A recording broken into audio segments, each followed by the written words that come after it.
Today we're doing a mixed breakdown of my song that came out on Monday called In and Out of Love, which sounds like this. Every moment that I feel my heart beating isn't everything I know my heart's needing. That's actually the second song that I wrote for Music Monday, the chords at least. I came up with this chord progression and then I got super nervous. I was like, this is so left field for me and my style. I got nervous about releasing it, so I never did. On Sunday, I was digging through old recordings and I stumbled across this one and I was like, you know what? I always liked that chord progression. I should develop it into a song. So I did. However, it's only sections A and B, A and B, A and B, B, right? So it's just verses and choruses. One of the things that made this a fun challenge for me as an engineer, as a producer, was to arrange it in a way that was enjoyable for the listener and not boring. So we're going to talk about the elements of the song, yeah, of course, but we're also going to talk about the arrangement. So let's do it. The first thing we're going to talk about is going to be the drums. I immediately identified this song as something I wanted to sound like an 80s song. As soon as I started digging into this and was like, yeah, let's finish this song, I wanted an 80s drum sounds, which means gated reverb on the snare. So here's what the drums sound like.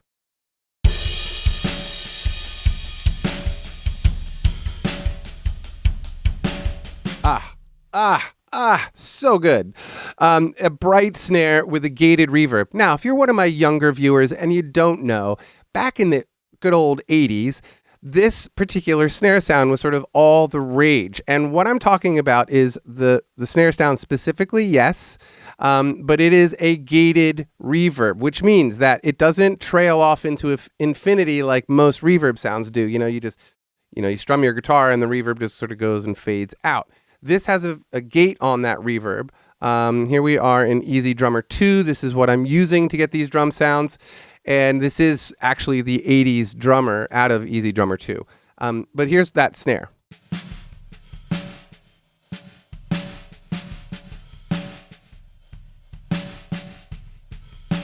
Right, with a little bit of bleed in it. But that's it. You hear the reverb and then it gets shut off by the gate. It's just a classic 80s sound. Here are the drums themselves, and you can see modern drummer and 80s, okay? I think I did change the snare to something else, to the DW Edge. Okay, so a nice ringy, semi-ringy tone, but gated reverb, that's the big thing about, if you're trying to do 80s drums, got to have some sort of gated reverb sound. Easy Drummer 2, awesome thing. If you're getting bored of using the regular old GarageBand sounds, get Easy Drummer 2. The samples are great, and they line up, as far as the MIDI mapping is concerned with the auto drummer, they line up about 95% of the way there. If you try to turn on tambourine, hand claps, or anything like that in the GarageBand auto drummer, they usually do something wrong when they hit Easy Drummer. So it's not a big deal. You can go in and reassign those particular notes in the drum track. I talked about that in the last Music Monday breakdown. So anyway, that's that. Oh, and there was the Sheps Omni channel. I bought that thing because everybody was going nuts about it last week online. So I was like, maybe I should check it out. Beef up my drums. That's what I used. And so let's listen. I'm going to turn this off and let's just listen.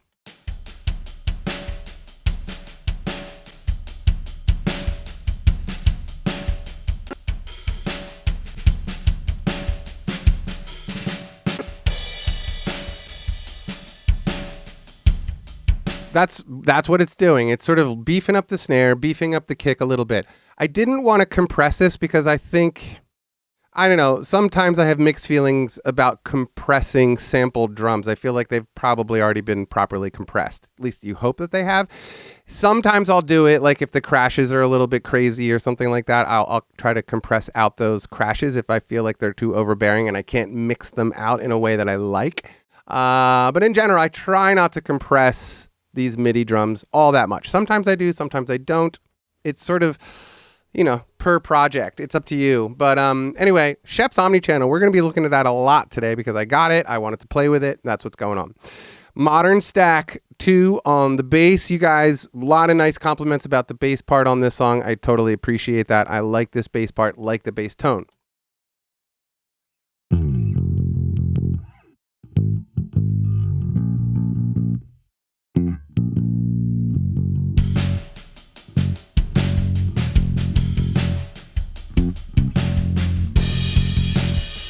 it's a classic sound. Now, I will sort of label this particular bass tone as maybe late 90s, early 2000s. It's just sort of where it ended up. The nice thing about what I did with this, with the Schoeps Omnichannel, did I say Schweppes before? Dude, you guys, this Schoeps Omnichannel, really powerful thing. It's so nice that it loads in all of these different things. The presets are phenomenally good. They're really, really great places to start. I love using good presets. The bass one on here is really, really nice. The one thing that I really love is this high pass filter. I think that, it's set to 101, should be 100. But anyway, listen to how dramatic this thing is. I mean,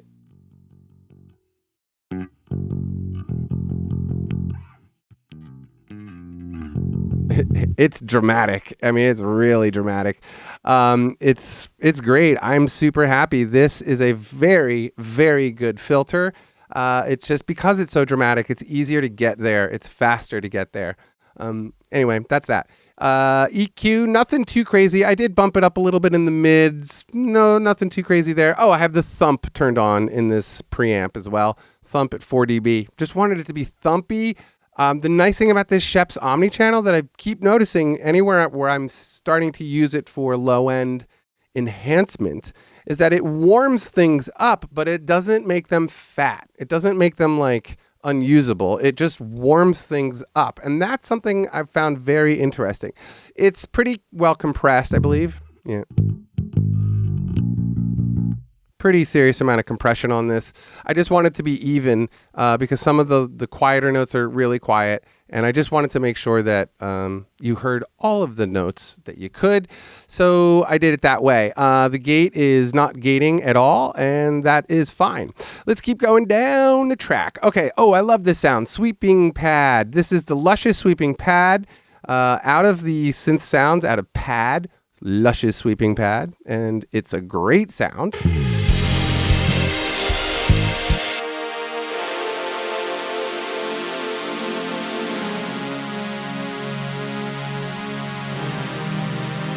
Okay, beautiful sound. Love that sound. I didn't play the chords like that. I did not play major sevenths on all those chords. It's this thing right here. It's this octave sweeper. It is a great sweeping sound, but it added that for me. The original part is actually up here. So you can just hear what the original chords were.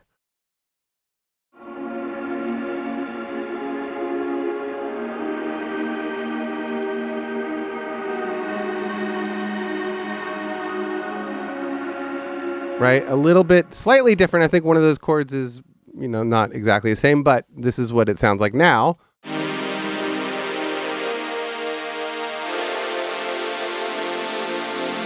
I liked it. I liked that when I got to this octave sweeper that it was adding those extra notes because it made me sound like a better keyboard player, at least like I was playing bigger chords, So anyway, that's what's going on here. The next one down, there is something interesting to learn from this particular track. Okay, so this is Electric Buzz. This is this one.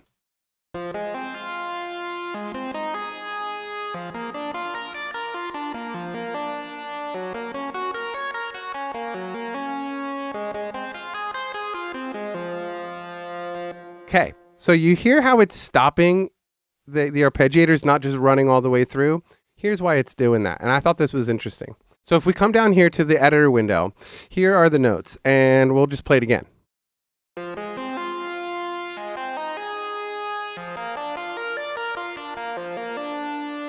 Okay, so you should have noticed the ones that are shorter, right?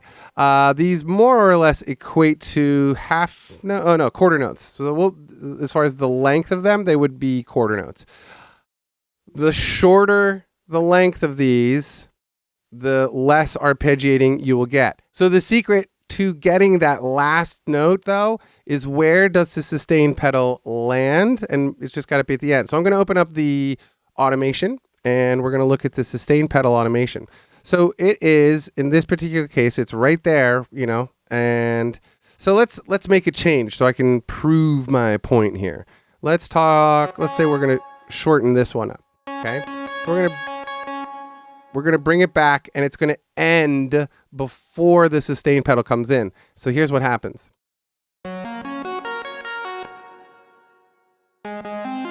It'll just cut it off, right? If I grab this little bit of automation for the sustain pedal and bring it back to about there, now,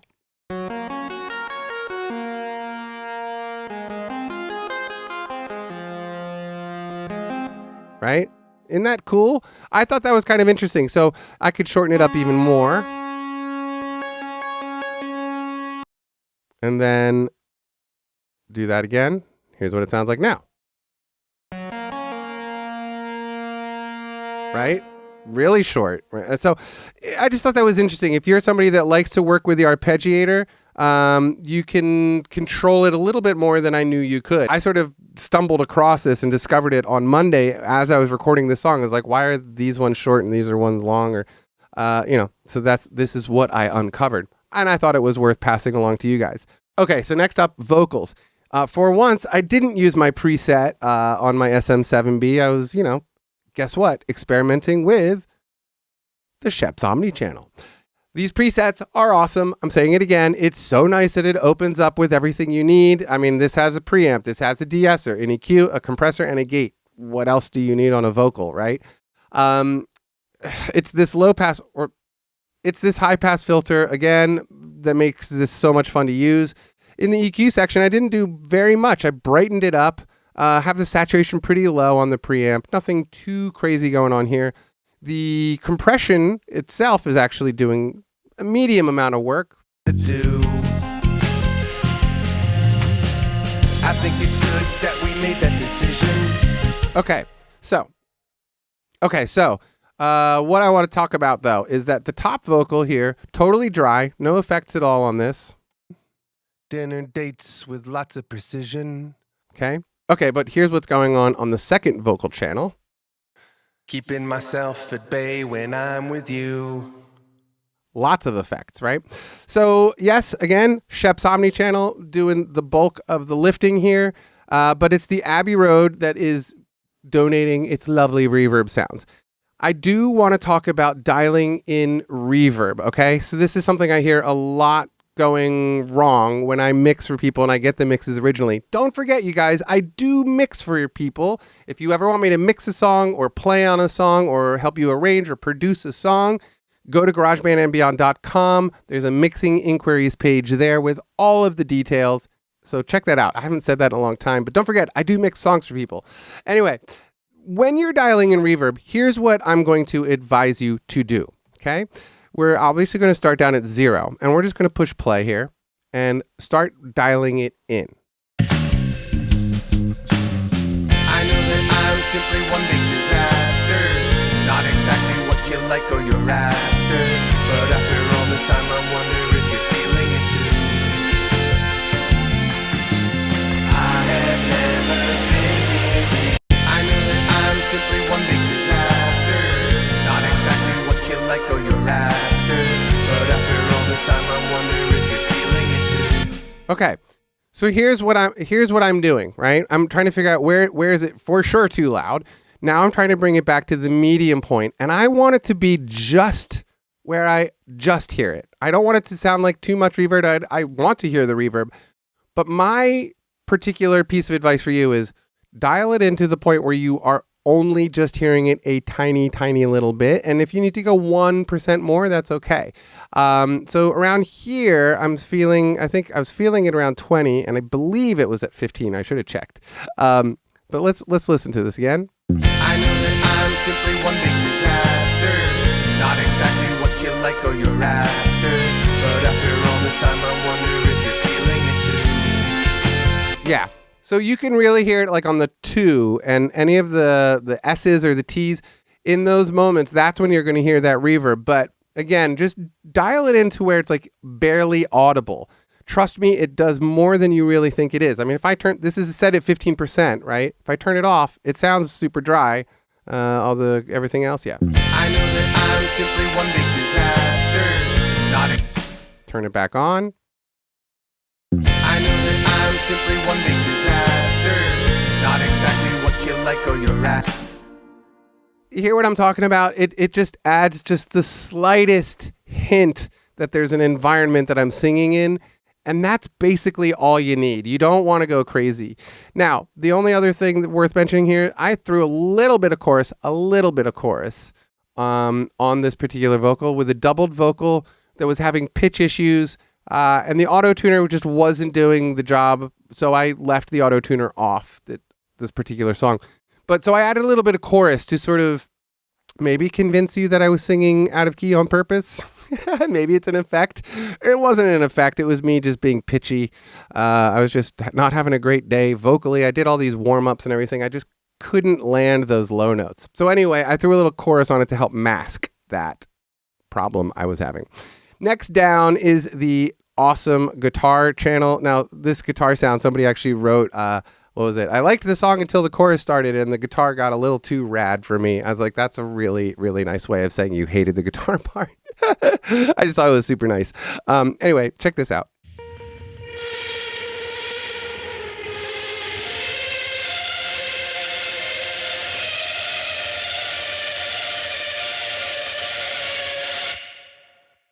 Love that sound. It doesn't sound like a guitar, and I love sounds like that. I am using the Eventide H9 pedal on that thing. What a great pedal. If you like experimental guitar sounds, if you like guitar stuff in general, that H9 pedal, worth every single penny. I think I quoted the wrong price in my video, by the way. They're a lot less expensive than I said in that video. Anyway, cool sound. The funny thing about it is that I sort of stumbled into it. I couldn't tell you what sound it is because nothing was, like, my phone had disconnected.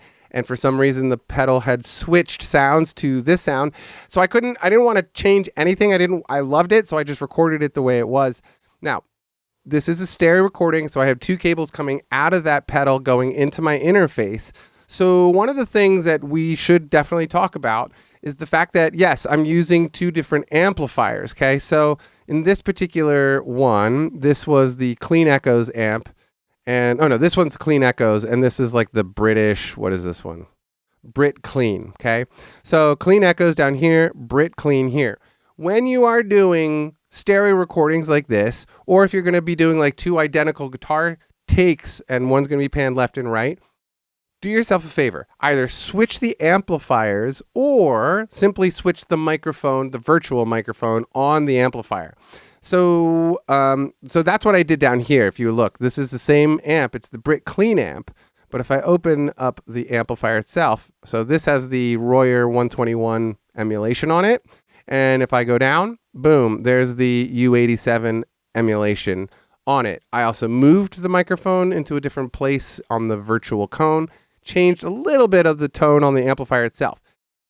The idea really is just to help it give a bigger spread across the stereo field. If you use the same exact guitar, same exact microphone, same exact amplifier, and you do it left and right, it doesn't really give you that big sound that you're going for. You got to do a little bit of tweaking, and especially if you're using the same exact guitar, you know. But anyway, the sound that I was using on this one is this one. Check it out. I love this sound.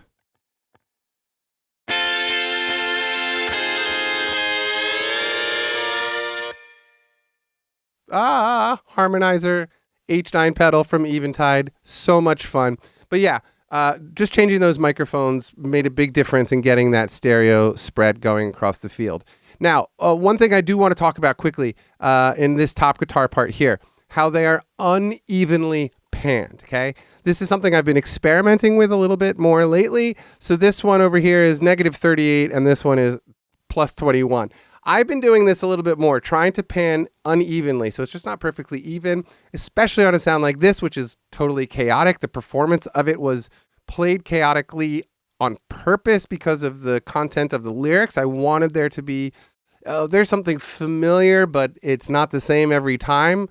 That sort of like hit the lyric point a little bit harder for me. So I wanted the guitar sound to sort of reflect what you were listening to in the words.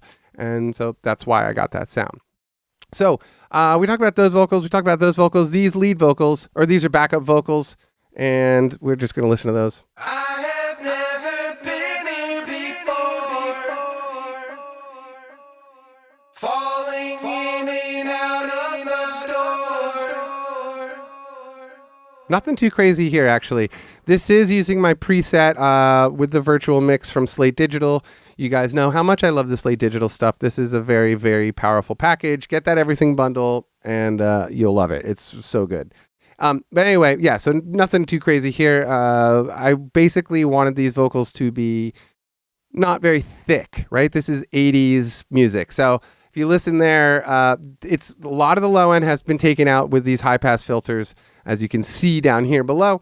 But yeah, that's what was going on here. The reverbs, the effects, Alter Boy right up here. You guys know I love this small chorus effect. Use it quite a bit. This little Alter Boy plugin, worth every single penny. If you're trying to find fun stuff to make your vocals sound a little bit more modern, get this thing. It's inexpensive and it's fun.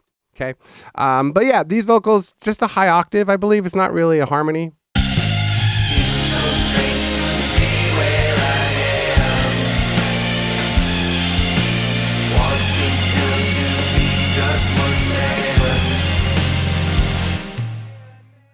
I hope you can hear how different that delay sounds in the full mix. It doesn't seem like too much. When they're soloed, it's like, wow, that's a ton of delay. But in the mix, you don't really hear all of them too much. You just enough of it. That's what I think. I have never been here before, falling in and out of love's door. But anyway, those are the components of the song.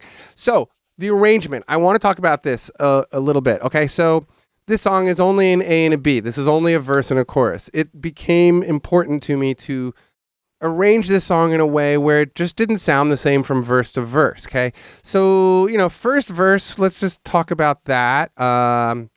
First verse, it's drums and bass out of the gate, right?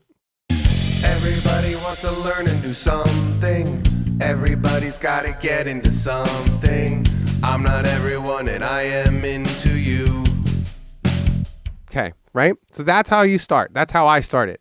Nice and simple. Bass, drums, vocals, okay? Now, let's introduce a new musical element. In this particular case, it's going to be that arpeggiating guitar. Or not guitar, arpeggiating keyboard part. Every moment that I feel my heart beating isn't everything I know my heart's needing. I don't know if I'll ever know what to do. I think it's good. Okay, now, here we are, second half of this kind of a long verse. Two things are changing. We're bringing back that sort of weird sound that will be in the choruses, was in the intro. I'm only bringing it back in the left channel, which you can see under my volume automation right here.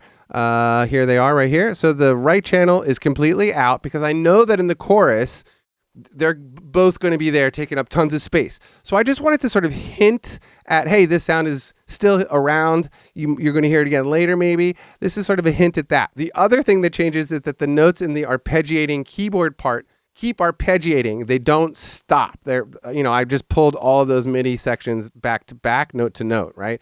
So let's go back a little bit. I don't know if I'll ever know what to do. I think it's good that we made that decision. Dinner dates with lots of precision. Keeping myself at bay when... Okay.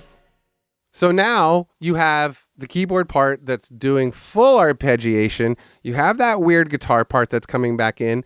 A little percussion started happening. We have tambourine and hand claps. So this is the way that I sort of was building these verses, okay? I'm introducing new elements, new musical elements to the verse as it continues on. Now, we're building up to the chorus, which is what I want to be the big lift point, right? The choruses are going to be big and lifting.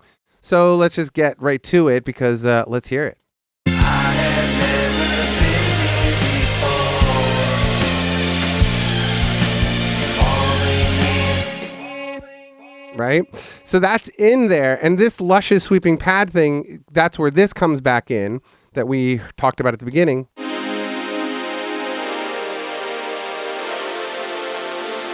Okay. So again, this is a pop-ish song. So the choruses are always going to be the lifting points. And just remember that you want the choruses to be the big points. You want it to drop down in the verses. Dynamics, dynamics, dynamics. I can't say that enough on my channel. Dynamics. Okay, so now we're through the first chorus and we get to the first musical interlude section, which is more or less the intro. Yeah, it's the intro.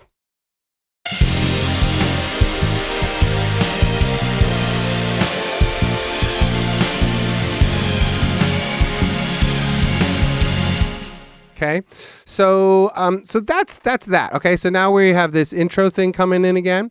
Now we're back into the second verse. What do? Back to basics, baby. Back to basics. Drums, bass, vocals, doubled vocals. Here's what that sounds like. Time and time again I say that I'm growing faster now that I feel like I'm knowing how this works and when to turn it on. Okay. So we do that for another line of the verse, and then when we get down here we come back with that arpeggiating guitar part. So for now, just stare up at the stars. Okay, so it's arpeggiating keyboard part, I should say. Now, what is different here, right? This is where that harmonizing guitar part came in. So I really, is that right? Yeah. I know that I'm simply one big disaster. That's the first verse. Okay. So here's the arrangement. Let's talk about this. The beginning of the verse, as we know, vocals, drums, bass. Then I start, halfway through, I start introducing a whole new sound, which is, in this case, the arpeggiating keyboards part. Now, through the last 1/3 of the verse, I start bringing in a new element, right? So again, I'm just sort of introducing elements. I'm building up to that chorus. And we're talking about the second verse now. So in this case, it's, the third element or fourth, I don't know, where are we? One of the new elements is that harmonizing guitar part. And it's cool. So for now, just stare up at the stars. Oh, and I added that chimes because the line was staring up at the stars, and I was like, oh, that would be a good thing to, the one time I can use that chime sound, because it's kind of, that chime sound is, it's a beautiful sound, but it's so overdone.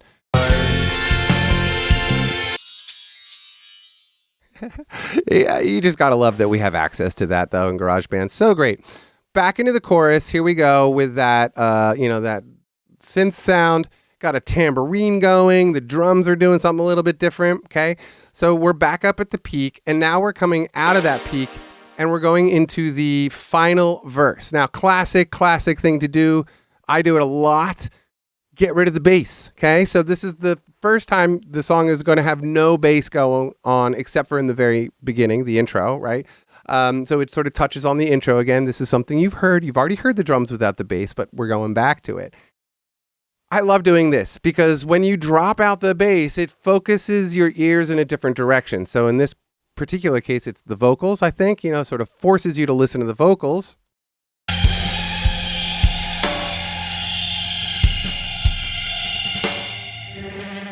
The sunny day that always gets cloudy reminds me now. Okay, so I got rid of the bass, but that arpeggiating keyboard part is now at the beginning of the verse. See what I'm doing here? I'm just making it different, verse to verse. I try to introduce things, get rid of things. I just try to make the arrangements different from verse to verse as much as I can, whatever feels natural.